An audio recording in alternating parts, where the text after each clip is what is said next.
Good evening, everyone. My name is Dwayne DeFore, and I'm the Interim Executive Director for the Boston Area Rape Crisis Center. I'm excited to welcome you all here today for our first ever BARCC Forum, Conversations for Understanding, Healing, and Social Change. The new event series hosted by BARCC will explore the topics of sexual violence within the intersection of other major social issues such as race, gender, immigration, economic stability, mental health, etc. As always, we aim to center survivor voices in these conversations and honor their lived experience.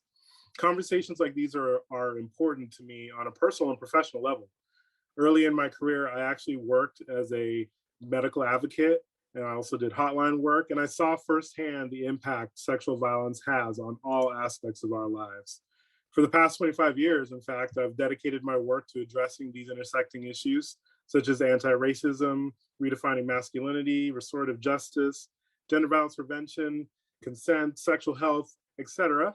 And I'm so grateful to be joined this evening by all of you who understand the critical nature of this work and appreciate your ongoing support for survivors everywhere. Now, I'm pleased to introduce our esteemed guests who will be leading tonight's conversation. Please join me in welcoming Grace Toulousan and Latoya Edwards. Little background, Grace Toulousan is the author of The Body Papers, a New York Times Editor's Choice selection, the winner in nonfiction for the 2020 Massachusetts Book Awards, and the winner of the Restless Books Prize for New Immigrant Writing. Currently, Toulousan is the Fannie Hurst Writer in Residence at Brandeis University, and I invite you all to stick around after the program concludes for a chance to meet with Grace and ask her any questions you may have. Latoya Edwards speaks to hundreds of thousands of people every morning from the Needham studios of NBC 10 Boston and NECM. The Emmy award-winning anchor also hosts This is New England, a Sunday morning community program on NBC 10 Boston. Latoya is a native of Dorchester, and she holds a degree in broadcast journalism from Emerson College, and she is also a former Miss Massachusetts. She began her career as a news writer for WBZ 1030 AM radio before moving to broadcast television, and she joined NBC 10 Boston NECM in 2005. A trusted voice and leader, Edwards has the gift for connecting with our audiences and the community by listening and speaking from her heart to bring into focus important issues and topics, and you will see that on display tonight. Grace and Latoya, thank you and welcome. And we are excited to have you with us this evening.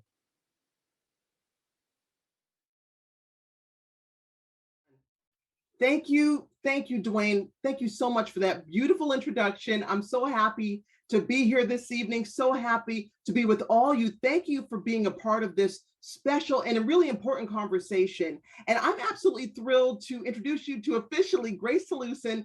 I can't wait to dive into our conversation. And we're gonna do things in a special way as well. Grace is actually gonna read an excerpt from her memoir, The Body Papers. Grace, we love you. Grace, take it away. Oh, thank you so much, Latoya. It's an honor to be in conversation with you and to be here with BARCC, which I've been paying attention to probably my whole life. And it's incredible for me to be here tonight, so thank you. So I'll read from The Body Papers. I'll read a couple of excerpts, about 5 minutes. For most of my life, my faith in God was steady, but during this time, I did not feel connected to anything, including God. To be without God's light was another kind of hell. I preferred to be asleep, but when I opened my eyes to the darkness of my bedroom, the window shades always drawn, before I raised my head from my pillow, I started my childhood habit of praying, speaking to Jesus first, and expressing gratitude for another day of life.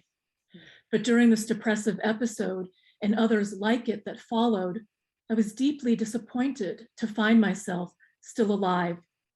Even if I'd wanted to talk to Jesus, my line to God had been cut. It is hard to describe nothingness and the pain of hopelessness and endless despair, but that is what I felt. As a girl, I had grown up with a real fear of the fires of hell. I gave my weekly confession to the priest at the confession booth, and every night prayed to be forgiven for my sins, even for the ones I had forgotten or did not realize were sins.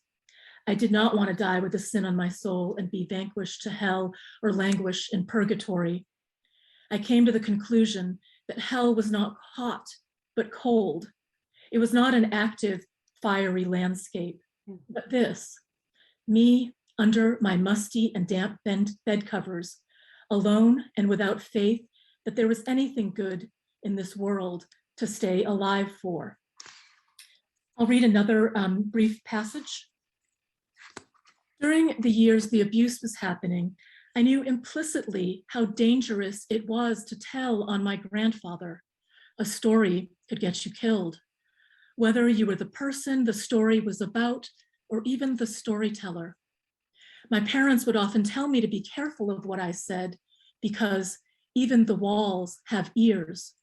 You could not take a story back once it had been told. Even though I didn't know the precarious immigration situation my family was in, I didn't trust the authorities, law enforcement, or the justice system. I was afraid that once the story was out of my control, anything could happen. A rumor could destroy an entire clan. You would be shunned and no one would want to do business with you.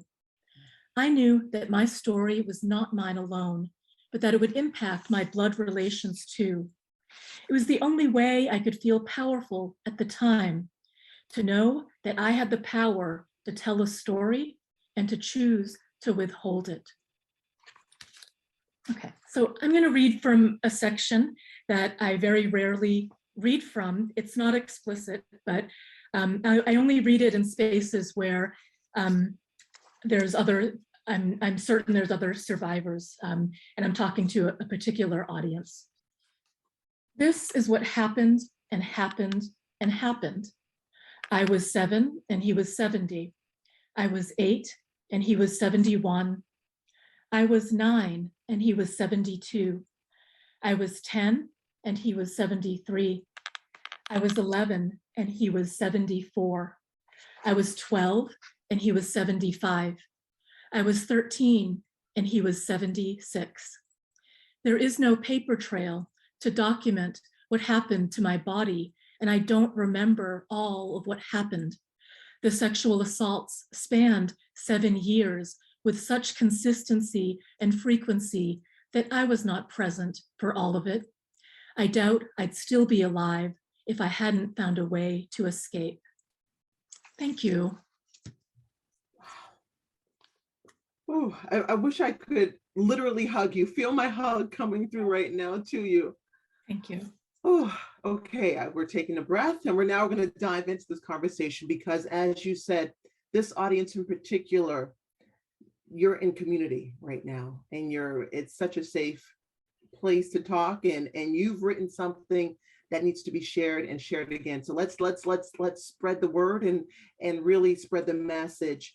Can you talk about how your religion and your legal status impacted your ability to get help for the sexual abuse you experienced? Sure. So I grew up Catholic. I was at church every Sunday, all the religious holidays. There was even a time early in my childhood where I would go to confession on Saturdays in order to be eligible to take communion on Sundays. And we even had meat-free Fridays. So we were like very Catholic. We really followed, everything. And, I didn't really understand and process how my identities as a Catholic and also as someone who was undocumented, how that impacted my ability to speak and feel comfortable getting help, both even just telling my parents what had happened to me and what was going on.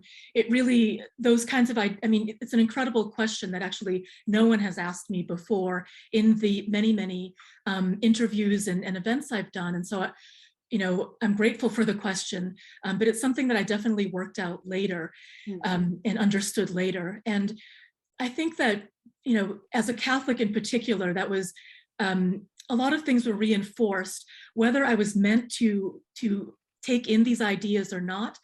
Some of the ideas that I took away from growing up Catholic was that there was a hierarchy of men who were in charge. The Pope was next to God, he's infallible. Then there's the cardinals, then there's the priests, and we had a parish priest.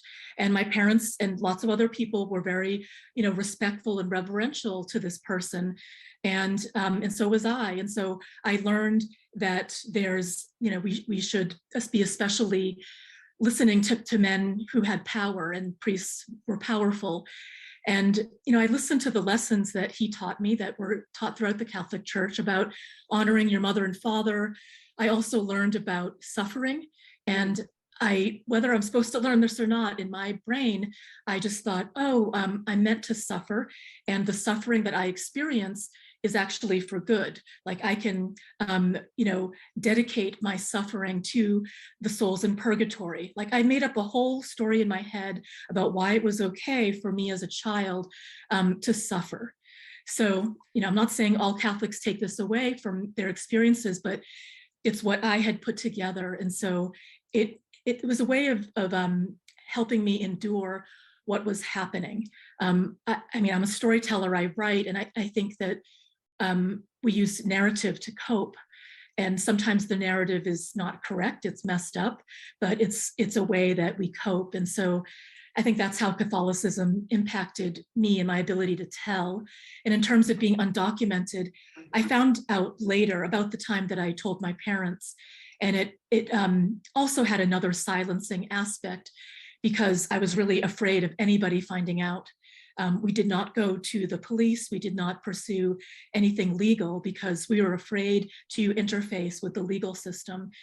Because if they found out about this, then of course they would find out about our legal status, and that would put my entire family in jeopardy. Mm-hmm. So I really felt a lot of weight on me, not only from the abuse, but from structural and societal impacts as well.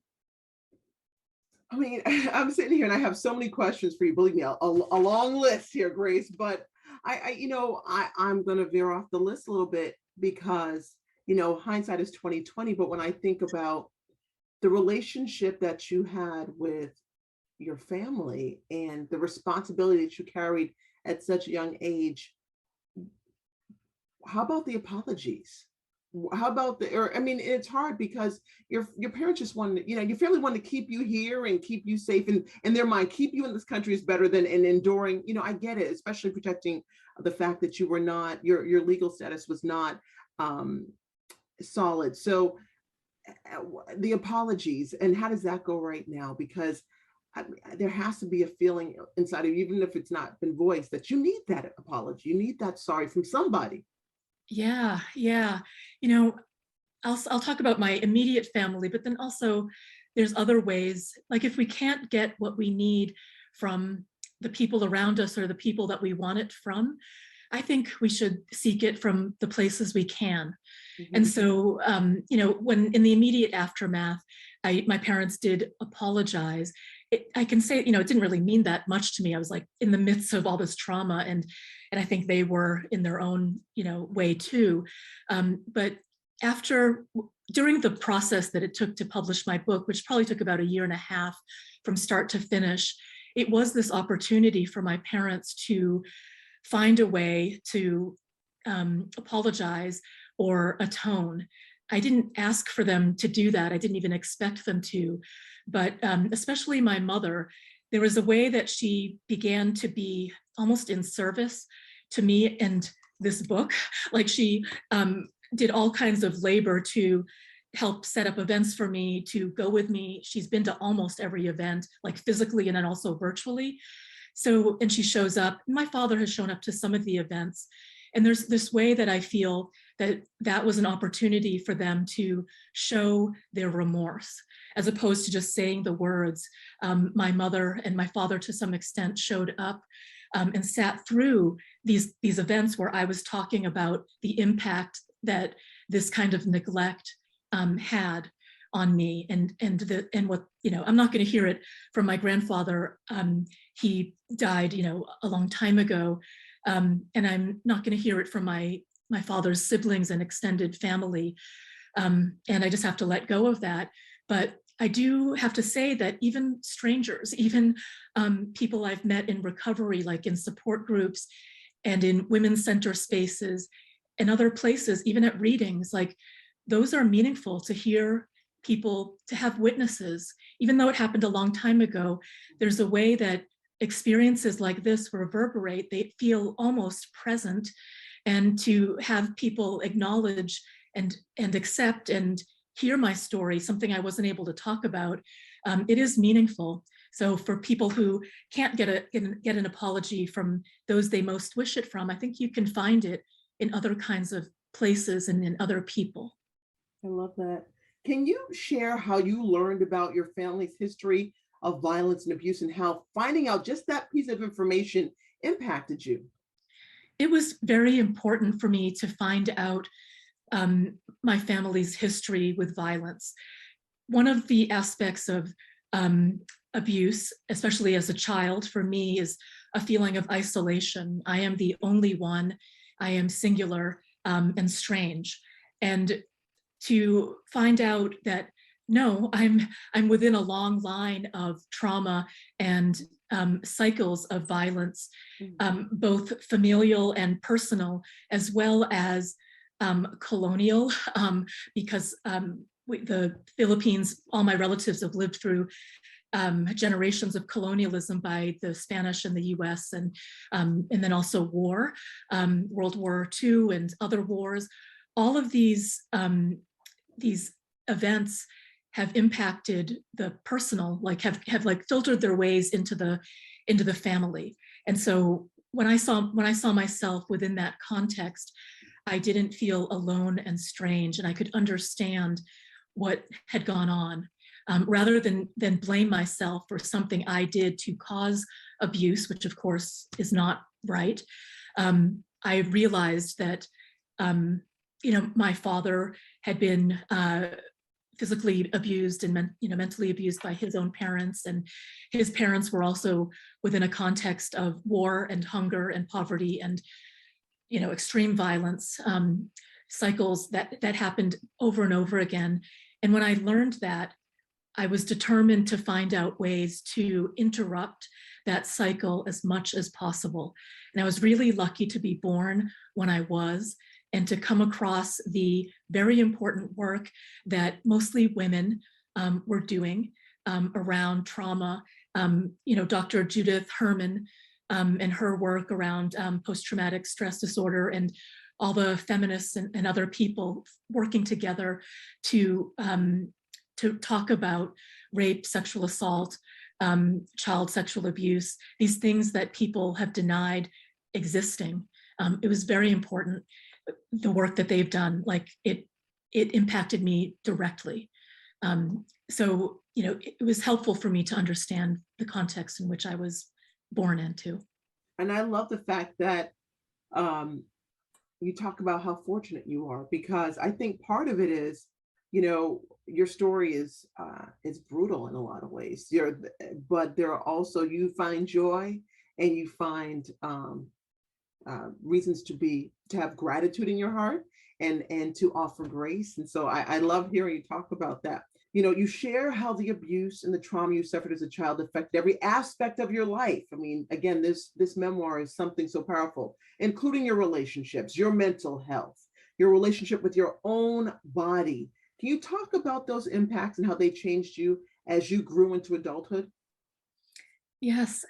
It explained, once I started doing more reflective work on what had happened to me, and reading about trauma and talking with other survivors and being in community with all kinds of people, I understood why I was thinking and acting the ways that I was. I really started to question why I was suffering so much. In terms of mental health, I experienced a lot of depression and anxiety with my body. I was trying to control the shape and size of it a lot by exercising too much, eating too little. And there's ways that those kinds of body shapes and behaviors are reinforced and in our society, whether people have abuse histories or not. Mm-hmm. And so I had to find my way to people who were actively trying to challenge that, and to think about, like, why do we talk about our bodies in these ways? Like, who does that serve? And how can we be strong and healthy and enjoy our bodies and be inside of our bodies, and not be responding to some kind of, exterior idea about what we should look like. I've also realized that it impacts my relationships and my ability to trust people. I've been working so hard at trying to heal for many years, and yet I come to these potholes where I realize, oh, this is a trauma response. For example, around friendship, like I've been friends with people for decades, and I can feel this kind of barrier or distance between us around trust. Like I don't want them to hurt me. And there's ways that I withhold myself and keep myself back because I don't want them to hurt me. And I think, and I know that's directly, related to the betrayal with my grandfather, because, the way I understood my grandfather is there's a daytime and nighttime grandfather. And the daytime grandfather, he's like, he taught me to garden. He would build things with me. He gave me attention. That was very nice for me. And then there was this nighttime one that was, utterly destructive. And so, there's ways that I understand relationships that reverberate, and I wish it didn't, because I can trust. Like, how long is it going to take for me to trust my friends? They show up for me. They haven't given me a reason not to trust them. And yet I feel that kind of barrier. Oh my, Grace, your resilience is literally palpable. I mean, and when I hear, it's so funny that you say that you have this barrier, because I'm sitting here thinking the whole time while you're speaking, and I think the people who are watching this, they're saying that, she's so vulnerable. Yeah, I mean, I don't know if you, and people you don't see yourself how the world sees you, clearly. But I mean, the fact that you show up and can offer this. I mean, I remember when you were reading the last passage that you shared with us, and you took a moment and you closed your eyes and you said you usually don't share these words because unless you're in a company that has experienced sexual abuse. And I thought to myself, how is she going to have the strength to continue? I know it's been years, but it was during your foundational time that this happened. So it could have destroyed you internally, and you could have imploded and not been able to get off the floor, and you haven't. You are here, you are present. I have to acknowledge that and ask you how you are able to share those words, how you can show up and be present. I think, I know I've said this before, but I just think I'm really lucky to have the people I have in my life. I've met other survivors in various groups, and I can see ways that they've been incredibly unlucky or not as privileged as I am. I mean, I do enjoy a lot of privileges as someone who was able to access higher education. My parents also were educated, and there's just, there's aspects of my identity that I have had no control over. The people that I've met in my life, like, I feel, how did I even meet them? They're so incredible, and I'm lucky, and they've been so essential to my ability to feel joy and heal in the ways that I can. So I don't know. I mean, Can you take credit for you? Can you take credit that sometimes there's people, like my mother, she passed away in February, and I think that she's made of steel. There was something about her that she took, she never drank a thing in her life, never drank alcohol, but it was something internally. There's some type of fortitude that you have. And so can you receive that message as well, that there's something about you? I can. When I was thinking about speaking with you today, I was remembering who I was before it happened. Like, started happening when I was 7. And, I can remember who I was. And I think my life is like always trying to get back to that person of who I was. Because I think that's who I was. Like, when I was born and I came out, and people, when I meet people who knew me before I was 7, relatives who I haven't seen since I was a child, the person that they would reflect back and describe to me, it's like, oh yeah, I kind of remember that person who I was back before things happened. And I'm really, I'm a writer, so I'm in a creative field, and that is actually like being like a child. I think, is part of what is helpful for me as a creative person, trying to get back to that place where I'm not afraid to speak and say what I think about the world and to make things and write stories. And so I'm constantly like trying to be back in relationship with that self before age 7. You know, you talk about that tender moment, and maybe it's that, it will resonate with people in this community who may have gone through a similar experience, or even people who haven't, who have little ones. Like, I have a 5-year-old son, and I'm sitting here listening to you right now. And what's infuriating about, there's so many things about your story that that make me angry. But I think for me, when you talked about the night grandpa and the dayside grandpa, is that the innocence of a child, and that you were willing to, even after you suffered clearly the nightside grandfather, you would still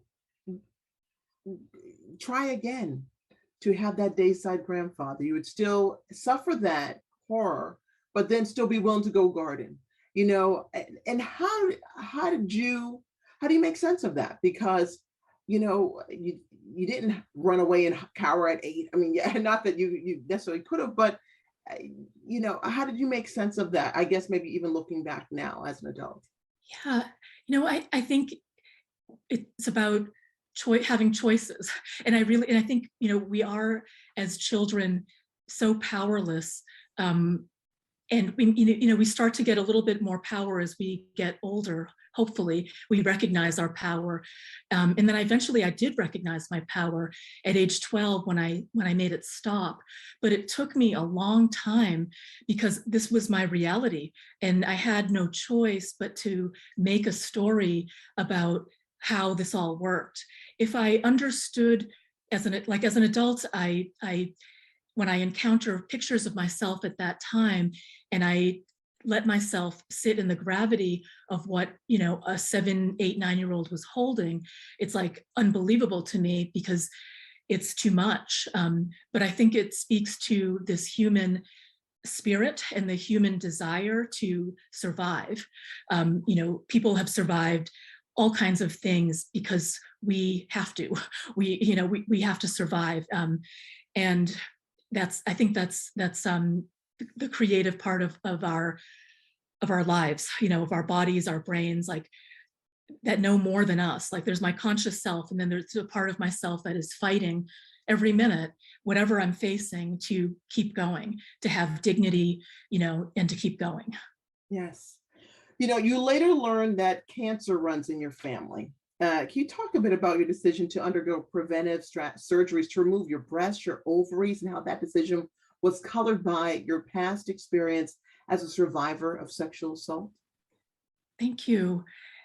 I mean, it meant that for maybe it was about 1.5 years of the process, when I was deciding to have those preventive surgeries, it meant a lot of focus on my, these parts of my body that I generally don't want to talk about and don't want to even think about, because it's also the parts of my body that were that were assaulted physically. And so, but I had to talk about them in a different way, because if I was going to have the benefit of the science that people devoted their lives to discovering, discovering the BRCA genetic mutation, if I was going to benefit from that knowledge, then, I had to face it and to think about and talk about with doctors and other people about my breasts and ovaries and what I was going to do with them. And the other thing that happened is that my older sister had breast cancer at 33, and so I helped out with her 1-year-old while she was going through treatment. I was with her during treatments, and she kept telling me, she's my older sister. The word is ate in Tagalog. She's my ate. She always was trying to look out for me. And she taught me how to tie my shoes. She taught me how to do all kinds of things. And so she was telling me, she's like, you don't want to wait for breast cancer. If you can prevent this, you do not want to go through this. Like, this is bad. And for about 5 years after she was done with treatment, she lived in fear that she was, you know, the breast cancer was going to come back somewhere else. And so she really convinced me, as well as my conversations with other people who had done the surgeries. And so I had to trust, you know, trust is something that got kind of broken for me, but I really had to trust other people and go forward and do it. And I can tell you, like, it's been about 10 years since the surgeries. I'm glad, like, this is I'm not afraid of breast and ovarian cancer. And it's not that bad. Like, the living with, you know, the plastic surgery and and not having my ovaries, like, when there's two bad decisions that you have to choose from, like, you're going to want to choose the less bad thing. And so this is the less bad thing, and it's really not that bad. That's powerful. So, you know, you talk about your husband, and there's so many survivors of sexual assault, sexual abuse that cannot marry. They cannot have meaningful relationships. How did you manage that? No, I think one of the alarm bells for me is when I did start dating as a teenager. One of the people I was drawn to did not treat me well. And so that was an alarm bell for me. And I just thought, I do not want to live the rest of my life choosing people like this. And so I had to do a lot of work and really think about, like, why do I want to be with somebody who makes me feel out of control with how desperate I am for their attention and their love? Like, I can't live the rest of my life like that. It's so destabilizing.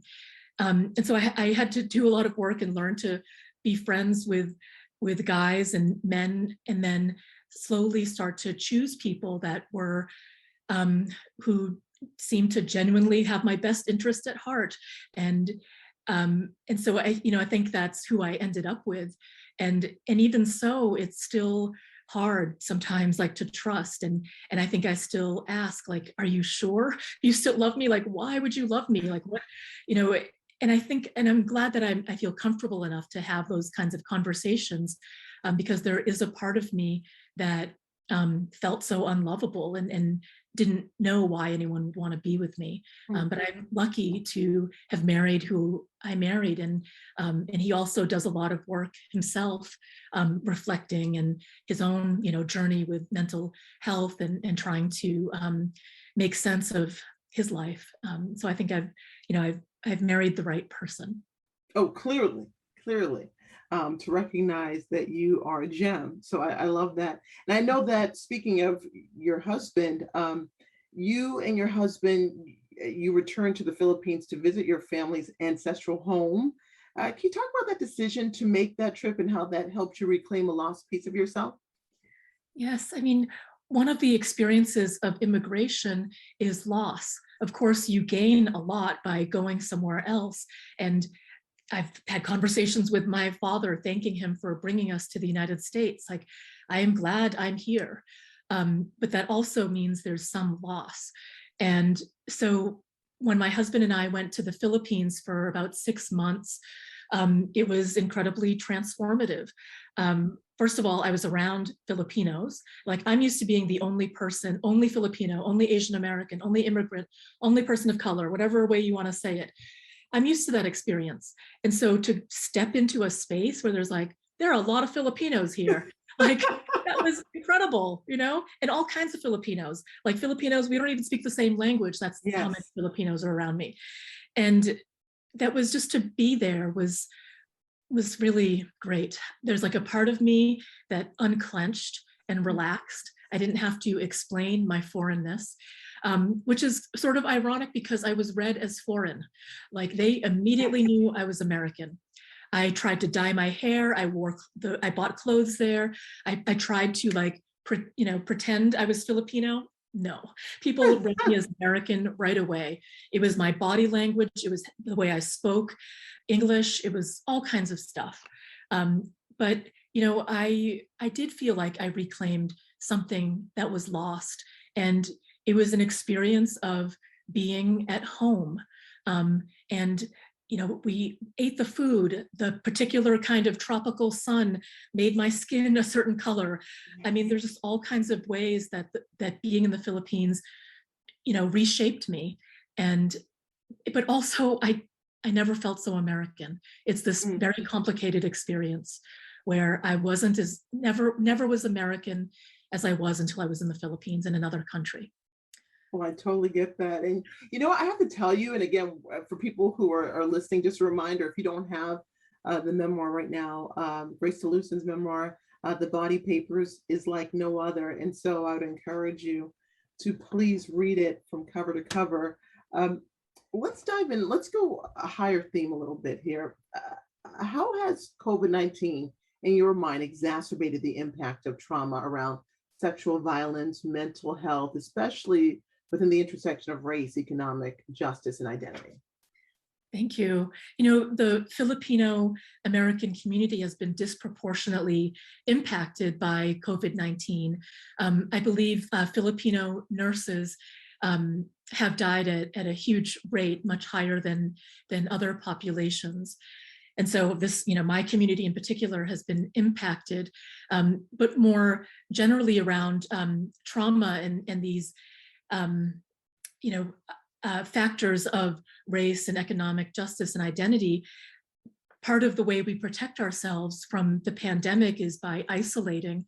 And I mean, that's the language we even use is isolation. And so we have to be contained in spaces where some people are experiencing intimate violence. I mean, that is the space that they live in, is exactly the place where the worst things are happening to them. And so that's where they are. And it has very much exacerbated these kinds of issues, unless people have been able to get themselves out of them. But I think that is very hard, especially because people are also losing their jobs. They've been impacted economically by this long crisis that we're having. And so I think it's only exacerbated things. I have lots of privileges, and even I know that, I never have sunk lower, in my adult life than these past few months. Like, it definitely, I was able to recognize what was happening, but all the things in my life that keep me going, being with people, being with my students, doing my work, being in nature, like all these things I wasn't able to do. And so even with all the privileges I enjoy, it still impacted me a lot. So it's been really rough, and I know that we're trying to come out of it with vaccines and our booster shots and masking and all of that. And I hope things continue, to keep going up and getting better for us. From your lips to God's ears, literally. How can our greater community, our advocates, support those struggling with trauma within the intersection, add on more race, gender identity, immigration, economic hardship, to ensure that survivors' voices are heard? Thank you. It wasn't a custom to go to therapy in my community, in my family. If you were going to see a psychiatrist, it meant that you were severely mentally ill. My parents were afraid of anybody finding out that I was going to a psychiatrist. In the 80s, when I first came out about this, it was very secretive. And so I think things have changed, but I think reducing stigma around getting help is important. If we don't have providers, social workers, mental health providers who are immigrants or people of color or Filipino or whatever, then I would hope that there was culturally competent training around it. Sometimes I've heard things that if I wasn't really motivated to continue with therapy, I might have stopped, because the way that some providers interpreted my family and interpreted decisions we made and who we were, they just didn't understand, I'm not going to cut my family off, unless they were doing big things that were very, very harmful.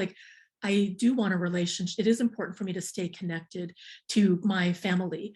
I don't have other, as an immigrant to this country or as a Filipino, I don't have a lot of other Filipinos in my life. I'm not going to cut off Filipinos, or my family. But that's kind of what I heard from some people, like, well, they were horrible and you should just never talk to them again. No, that's not an option. Like, they're my parents, and like, I'm going to stay connected to them. So things like that, like having people who can listen and be aware that not everything that works for the dominant culture is going to work for people who have marginalized identities. It's just not. We have to depend on each other for other things too.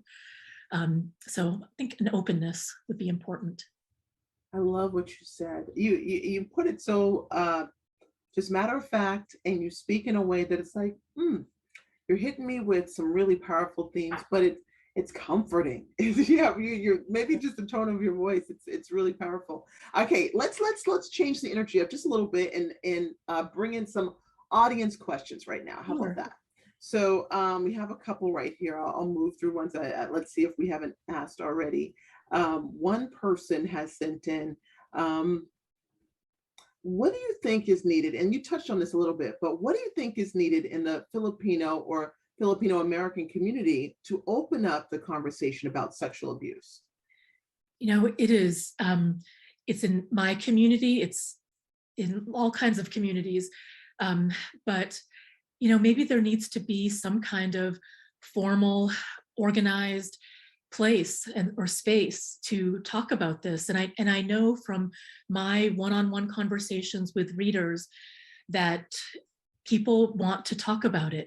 They have lived through generations of this kind of silence around family violence, and they don't want to anymore.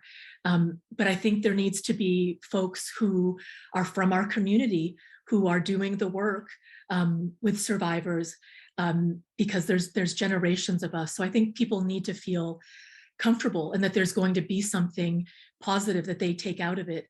And from my perspective, just the act of even being together and crying together and sitting with each other, even if people don't get so into the details of their stories, just that kind of act of being together and acknowledging that we have also survived something, I think that is very powerful.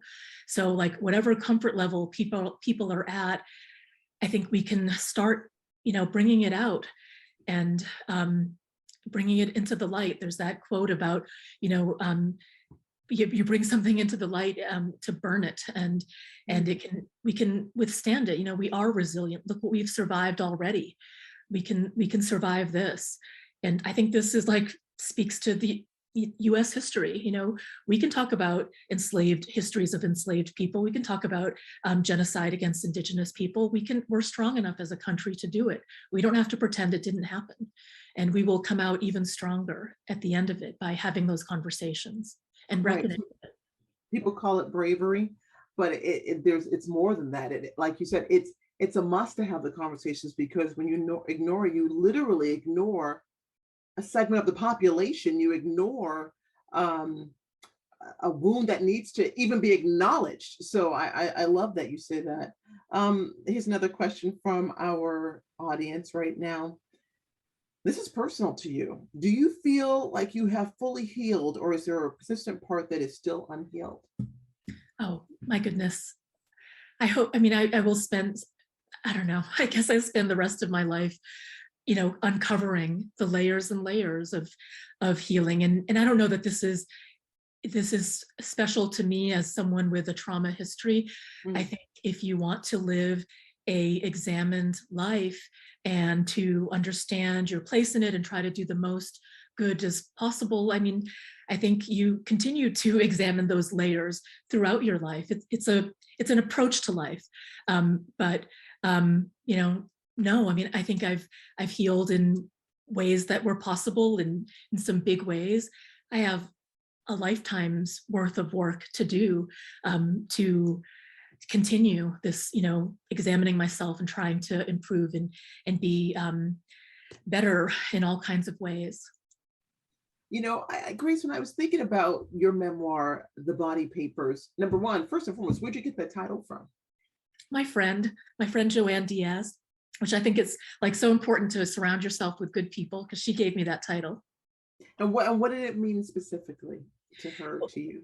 Well, she's a poet, and so she sees the world in a different way than I did, and she saw my entire book. She's read almost everything I've ever published, and she's the one who had the idea. She's like, I was complaining about not having published a book yet, and she had published 3 by then, and she said, what are you talking about? Like, look at all your published work. And she said, if you put it all together in this particular way, and you call it the body papers, and you put some documents and some photographs in between, you have this body of work that's also, the body papers describes also like what the project of the book is like thinking about our bodies and the ways that they're informed by, documentation and by all the ways that we interact with policies and the ways we live that. And so she could see it before I could, which I'm grateful for. Well, and what an achievement. But did you feel like when you went back, when you literally went there and went back to your darkest or deepest memory, was it just like ripping off the Band-Aid, re-injuring the wound? I mean, like, as you started to dredge up and really experience it, because you have to mentally, physically almost go there, what was that process like? Yeah, I think someone described it as, I think the word is, I can't think of the medical word, but it's the idea of like cleaning an infection. I think it's called deriding or whatever, but it was like another way of cleaning and cleaning more deeply into the wound. And because I have enough experience of myself at this point, and I know myself, I set up support. Like, I knew I was going to have to revise certain parts of the book and rewrite them, which meant going back into that place. And so I put scaffolding in. I know I need my therapist. I need my support groups. I need my friends. I need my husband. I need to see my family and the people I love and cook with them and like do all the, like I put everything in place so that when it was time for me to do that difficult work, I had all of these resources available to me to do. Even as little as like, there's this lavender biscuit that I really like at this bakery down the street. So I was writing a part of the book. I was crying the whole time I was writing, but I told myself, I'm like, okay, I'm going to finish 2 hours. And after this, I'm going to go sit in that cafe and I'm going to eat a lavender biscuit. Like, that is what I'm going to do. And so it didn't feel like I was hurting myself. It felt like I was arming myself with the access to the love and resources that I needed to get myself across the finish line of the book, finishing it. Because I can tell you, like, there's many times where I did not have, even when after I signed the contract, I could not imagine my book being in the world. It was too scary. I almost gave up. I'm sure I drove my editor crazy with my, delays, and I just couldn't do it a lot of times. I couldn't do the work. And, it was stunning to me when I finally held this book in my hands, because I just didn't believe it was going to happen. Yeah. And thank you for, again, answering all these questions. I mean, these are not easy questions. The fact that you have an answer for each one is, I mean, you're brilliant. So back to our audience questions as we wind down this conversation. Here's an interesting one. In terms of missing white girl syndrome, and again, this is from our audience member, how can we as a community support survivors of color as it relates to disproportionate media attention, and what kind of mental health related actions should be taken in terms of response to sexual violence and domestic violence police calls? So you can take a piece of that or all of it. Do you want me to say it again? No, okay. It's a very specific question, and it's complicated because I think there's so many things to talk about. One is, this thing about missing white girl syndrome, I think is how it was phrased. I mean, we should care about every single missing girl or missing person. But the fact that we see a disproportionate attention to some populations more than others, that should cause us pause right away. But that speaks to something deeper. We have to investigate our internal racism or our own like white supremacy within us and how that plays out in reporting. Why is that? So the fact that there's a term for it already is hopeful to me, because maybe we can start to do some work around it if we know there's a disparity there. That's one. We have to do a ton of work around racism, but also, it is complicated, right? Like you think about this because this is your work. Like I think about it with my book. Like what am I going to put out in the world about my community, given that there already is a disproportionate response to seeing them as other, as criminal, as brown, people who are immigrants who are causing problems. I had to really think carefully about how I was going to tell these stories, because not all Filipino grandfathers are like my grandfather, right? But if we don't have enough stories about Filipino grandfathers in books, then guess what? My book stands as a kind of representation, which is not what it should be at all. This is a very particular family that I'm writing about. So I've had to think about it because but it speaks to larger disproportionate outcomes of racism and white supremacy in our society. There's not a whole bunch of other books like mine about Filipino families, and there should be. Well, that's the truth. And you talked about just to balance. My father's father is Filipino, and his grandfather Herman or Jermaine and was awesome. So you're right. Yes. There are different stories out there, and I love the Filipino culture. And thank you for sharing all parts of it. And you are a representation of excellence. So no, I have to just say that publicly to you. I want to. This is a beautiful question that has been put forth, and I think we could all learn from it, no matter what you've experienced in this world so far. Any words of wisdom about how to be gentle with ourselves or one another when working through trauma? That is a really beautiful question. And the word is right there, is being gentle. And I think self-compassion is incredibly important.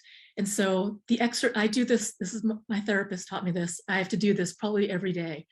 But I think about someone I love, and I think about how I would speak to that person and how I would treat that person, usually a child that I love. And I think about that and I think, okay, would I talk to that beloved child in my life the way that I am talking to myself right now? Mm. And if the answer is no, then I need to think about how I'm talking to myself. It hurts me. It doesn't help me to yell and berate at myself like, oh, why didn't you do this? Or why did you forget that again? You're so, everyone has their own tape that's running in their head about all the things that they do wrong. But what if we can, as a habit, switch that over and like, how would I talk to a beloved child? And to begin to talk to our own selves in that way. And if we make it a habit, perhaps, we'll be gentle with ourselves. And I do believe it'll reverberate to other people because we'll see that beloved child in a stranger. Someone annoyed us, they cut us off in traffic, whatever it is, but maybe we can pause for a moment and have the response that like they are also dealing with something in their life and it annoyed us, but they're also human. And so let's try to recognize that humanity in each other as opposed to thinking of the worst possible, interpretation of that moment. Grace, you have the perfect name. You really do. Isn't that so fun? I mean, it's cosmically how it's supposed to be because you're extending grace to others. So I love that. Thank you, Grace. Thank you a million times over for this beautiful, for this enlightening, for this powerful conversation, for spending this evening with us and having this important conversation. It was an absolute honor, truly, for me to speak to you. We're so grateful for you sharing your experience with us tonight. And the book is called Everybody, The Body Papers. You can visit the BARCC Forum website to learn more about it and to purchase it. Yes, there it is, the body papers. Finally, thank you everybody for joining us. If you'd like to stick around for an opportunity to virtually meet with Grace and ask a few more questions that I haven't thought about, because clearly she has an answer that will blow you away. I mean, literally, your soul speaks every time you open up. So I want you to have your chance to speak directly with Grace. Click on the link below to enter the Zoom meeting with where Grace will be. And thank you, everybody. I'm Latoya Edwards. Have a beautiful evening. Thank you. Thank you so much.